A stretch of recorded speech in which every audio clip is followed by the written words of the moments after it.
Recently, Governor Cuomo was interviewed by the Washington Post, and what he said drew strong criticism by teachers, parents, and others.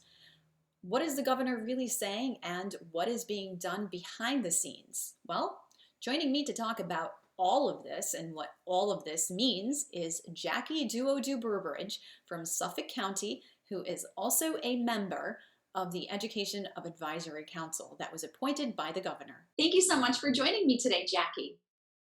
Thank you for having me. I'm happy to be here. And before we actually start getting into the questions, I just want to put this out there so that the public knows this interview is not about politics at all. We are not going to talk about party affiliations, what you are for, what I'm for. It's strictly about education. Now, Jackie, let's talk about this. A lot of messages lately from leaders are taken out of context. Mhm. What is the governor telling us exactly? From the perspective of my position specifically and the directives that I was giving as part of the council, he's not trying to do away with schools, but he would like to first and foremost make sure that whenever children do return to the buildings, that they are safe, that the educators in the buildings are safe, to provide a safe learning. And in the long run, to convene people who can speak to the issue of how do we look at where our school system is now and make it better. We've been forced to use technology in a way that we've never used it in the educational system for these past couple of months. So how do we take what we've learned and continue to use technology as a way to augment and enhance the school experience for children all the way K through 12 to higher learning as well? And so that's really what we're talking about, and what he wants to do is to reimagine a better educational system or a better educational experience for our children, utilizing what we've learned in this time of emergency and making sure that we provide a safe learning environment for children. How can we use technology to kind of bridge the gap for children who may have been traditionally left behind by the way we've been doing things for so long? Now that we have to kind of come to the drawing board and look at what it means to go into school in a way that really has probably not been done, from a ground up approach before. How can we do better? We have an opportunity to kind of reset, to reevaluate in a deep way that we haven't done before. And I think it's a wonderful, really, opportunity to kind of assess what's been working, what's not been working, evaluate that, utilize some of the tools that have been forced upon us while we had to distance learn and remote learn, and then you bring them into the classroom in a way that is beneficial to as many students as possible. So we can then tell the public, don't stress because schools will still be here. Yes, schools will still be. I mean, we need schools. We're not a society that built on being able to actually survive without schools. Schools are such an integral part of our school for our children, for working parents, for essentially everything. Even teachers. Which is I mean, why, I was a teacher and I yeah, heard that in the beginning. I would be panicking. What's going to happen to mm, my job? right. No, we need our teachers, and I mean, I want my daughter to be eventually in a classroom when it's safe, with with teaching staff, with face-to-face communication with their educators, with her peers. So we're the priority is right now in the immediate, get the kids back into school in a way that is safe. Why Bill Gates? Like, why is the governor talking to Yeah. Gates? Because he's not, like, he has been the focus of this whole coronavirus pandemic, but he's not Hmm. a doctor. He's not in the medical field. He's into the technology. He's an investor. He's the co-founder of Microsoft.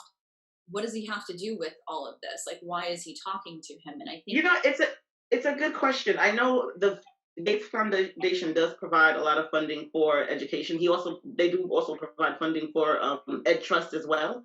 But I don't know the specifics of the exact partnership with the governor and the Gates Foundation in terms of any funding that the foundation plans to provide. Are there strings attached? Is it restricted? I don't know. And I think it's worth. And we haven't talked about it on the council. So our mission is not attached to, or at least there haven't we haven't been given any directives attached to this funding and the involvement of the foundation. So we're working completely autonomously from that and really just gathering best practices and insight from parents and administrators and educational experts. in this community, there are a lot of students that don't live with parents. They live with Hmm. grandparents, and Hmm. grandparents don't really have a lot of technology knowledge. Some people can't afford to have, if they have 5, 6 kids, 3 kids in a house, enough to buy laptops for everyone. What what are we, I mean, you guys in the council, like, are you thinking about this also? Yes, so we're thinking about all of those things. Honestly, I mean, you make a good point. There are children all across the state who are in vastly different circumstances. You know, you have children that do live with guardians or grandparents. You have children with special needs. You have children who are living in poverty that rely upon school for meals. You know, all of these things. So the council has its members, which is no more than 20. But we are incorporating outside voices. We are incorporating other experts. We are incorporating people with lived experiences to come and talk to us about what this past experience has been like for them and what they would like to see in the perfect world. Not that we can provide a perfect world, but what they would like to see happen going forward. And so all of those considerations are being taken into the conversation. We are examining all of those things.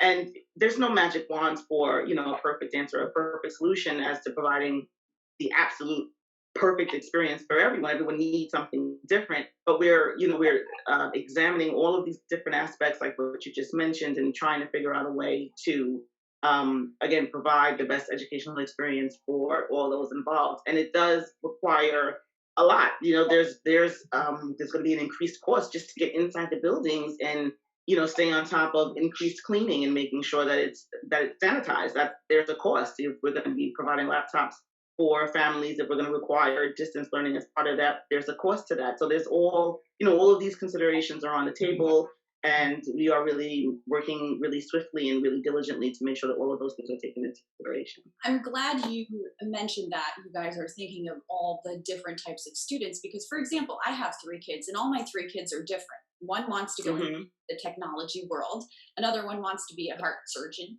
or a surgeon, and the other one wants to be an FBI investigator. So it's like we can't put them all in the same box and say, okay, go learn the same thing exactly the same Hmm. way because it's not going to work. And I think that was one of the concerns when this came out from parents and even educators that, okay, what are we trying to do here? Like, we're trying to teach everyone the same way because there are Hmm. children with special needs also. So I'm Hmm. glad you mentioned that. The truth is, though, even the old, well, the existing traditional way of our educational system, that also didn't work for everyone. There were different learning styles in classrooms. There are schools that have different approaches to, how to discipline children and so forth. And there are children with special needs whose parents maybe may not be taking full advantage of those services because they don't know that those services exist in the way that they do. So, the way we've been doing things, it's never going to be perfect for everyone. So we're examining not only what's taken place during the pandemic, but even pre-pandemic to kind of say, well, when we come back, how can we do the absolute best that we can? And be better, right? I love that you're a parent because when this education advisory council list came out, that was one of the first things that I did was click on the link and see, okay, let me see, is it like officials, school officials, like who is part of this advisory council? And Hmm. it's great to see like you're a parent, there are other parents in there, there are students also that are a part of it. Do you guys meet via Zoom once a week? Like, Hmm. how does that work? We meet virtually. I think the meeting schedule is going to change. It's been about once a week since we started, and I think we're going to ramp up because part of the feedback that we've been getting from school building administrators and superintendents and so forth is that they need answers and guidelines immediately. If they need to purchase things, if they need to reconfigure classrooms, they're going to need to start doing that in the next couple of weeks. So the meeting schedule will ramp up soon, but it's been about once a week so far. Is the governor usually part of this meeting or no? No, his staff does participate in the meetings, but not him directly. What do you guys foresee? And I know you don't have a crystal ball and you're still working on this, but how are things looking? I mean, is there hope? Is there light at the end of the tunnel? I think there has to be hope in line at the end of the tunnel. So, in addition to being on the council, I am, again, like I said, a parent fellow with the New York Education Trust, and the trust is also doing some work in gathering parent voices to hear, what the concerns are of parents. What we're hearing mostly, because a lot of parents do work in education as well. So, what we've been hearing from those parents is that what they need is a sense of confidence. What they need is some real directives that can be followed, that can be achieved. And I think as soon as we get that in place, and as soon as we can communicate that to families, to caregivers, to school workers, administrators, teachers, and etc., as soon as we can get that out, I think people will start to feel a little bit more confident and comfortable, because right now no one knows what's going to happen. I mean, I don't know where my daughter's going to be in September. I don't know if I'm going to be comfortable with whatever guidelines come out from the district. Each district does still have some autonomy. I don't know if I'm going to be comfortable with where the pandemic, with the virus actually is from a health standpoint. And that's September that I need to worry about. And in the meantime, I need to figure out what I'm going to do with her for the summer. Is it going to be the same that it's been for the past 2 months? There's not going to be any support from the school coming for summer. So in terms of even lesson planning, I'll be completely on my own. So there's in that unknowing, there's uncertainty, there's discomfort, there's fear. And so I think as soon as we can communicate to people, the parents, that we know what the pathway forward looks like, then I think it'll be easier to grab onto that hope and that light at the end of the tunnel. But there is light at the end of the tunnel. It won't be like this There's forever. always light at the end of the tunnel, right? Right. Now, Jackie, the schools are phase four, right? Yes. Opening. Yes. So we're currently, I believe, we just passed phase one, and I think we're about to open phase two. So, do you think that by the time we start school in September, that we're going to be hitting phase four? Like, is there any talk about that? I would hope so. I don't know. That would be a DOH determination, and we will be at some point working in collaboration with them whenever these guidelines come out. It'll be obviously not something that's done in a vacuum. So that's a health determination that needs to. I mean, obviously, all of our guidelines won't take place until there is a phase four to talk about, but that's a health determination, not an education advisory council. And do you foresee, or have you talked about too, like businesses, for example, have to hit like seven benchmarks, in terms of sanitation and all this other stuff. Is that similar to what schools are going to have to do, like each individual district, in addition to each individual school, each individual classroom? Are you talking about that at all yet? Schools will definitely have to have a sanitation plan in place, and it will have to vary not only by district, probably by building, because each building is going to be having their own actual physical either limitations or opportunities to do things. For example, one of the ideas that was floated around was, do we turn our drinking fountains or the water fountains in the school buildings into hand washing stations, which is a great idea, but then there are other school buildings that don't have working water fountains. So, we can't make it a blanket determination or a blanket, um, mandatory thing that they turn water fountains into hand washing stations when not every building has that. So, there definitely is going to need to be a sanitation plan, but, each district will have the opportunity to come back to the governor or to the Department of Ed and say, this is what we plan to do. And, either it'll be approved or not, I believe, is the final process. Jackie, is there something else that you would like to add that I didn't ask? Maybe advice for parents who are listening to the interview, and even people who aren't parents, like teachers, for example, and just the community itself?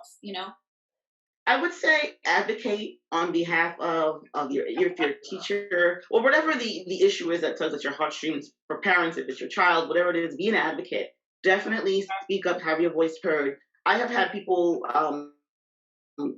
Google me, find me once my name was put out on that list and reach I out to did. me. I did. And you did. That's absolutely right. You were one of them. But in terms of parents, it was almost exclusively parents of children with special needs. And because this is a group, I used to work in a school with four children with special needs, and this is a group that I know to be fierce advocates.